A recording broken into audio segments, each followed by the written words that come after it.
Daai tye waar hy man my so geslaan het, joh, dat was tye gewees.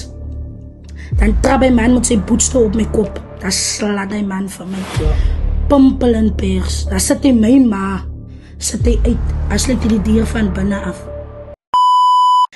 En my oupa is vandag dood en my oupa is al baie trots gewees het van die feit wat ek waar ek vandag is. En dat is net die Here.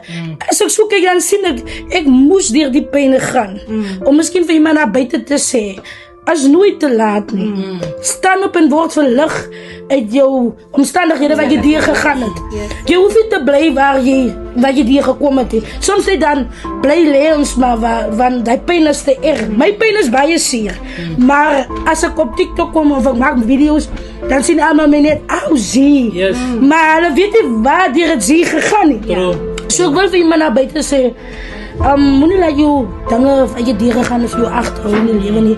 Jy kan miskien iemand se lewe buite verander nie. Of vir iemand naar buiten sê, staan op, ruk jou reg en